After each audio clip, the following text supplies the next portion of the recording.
So they started digging a little deeper. And that's when things really started looking more and more concerning. Because remember, this was September of 2023.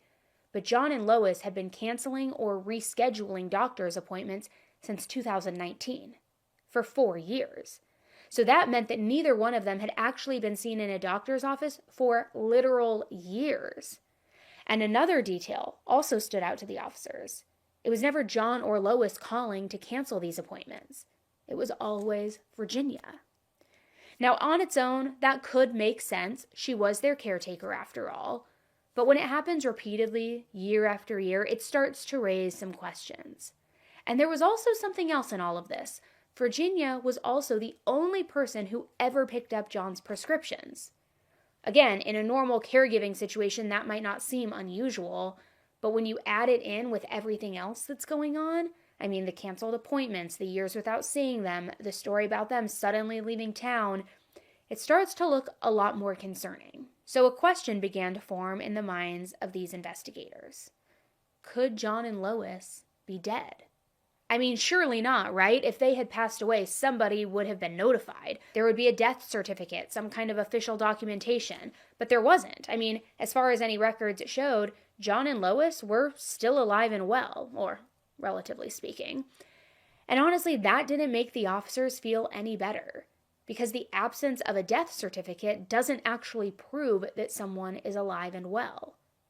So over the next 2 days, investigators drafted a search warrant for the house while also continuing to look into John and Lois's whereabouts. And they came up with nothing.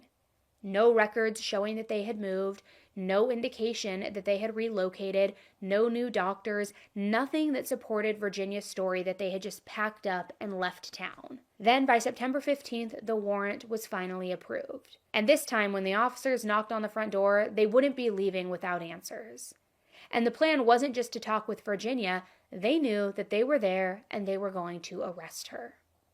So the officers arrived at the family's home. They knocked on the door, but nobody was coming to the door once again. And this time, unlike before, after some time when Virginia finally answered the door, no one answered the door.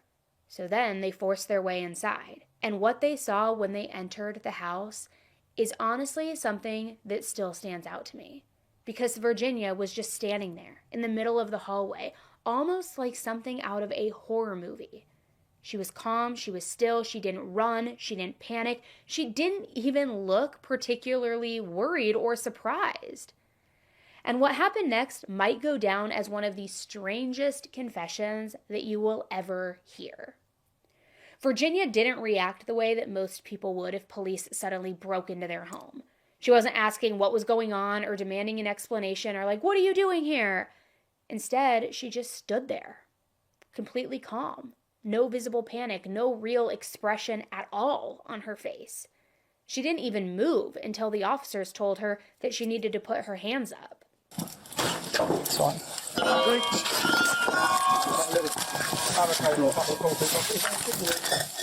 No one in here at the moment. Hold on. The police. Got it. Stay where you are. Stay where you are. Show me Stay where you are. Show your hands. Yeah. Jenny. Yep. The time is 12:12. You're under arrest on suspicion of murder against Jonathan McCullough and Lois McCullough. Yeah, Okay? okay. You don't have to say anything, but it may harm defence. If you do No, not I just mention take my coffee. or in question, so much like to report anything to do so in the evidence. Okay? Alright, your arrest is necessary. Then one of the officers asked a very simple question. Is there anything that we should know about?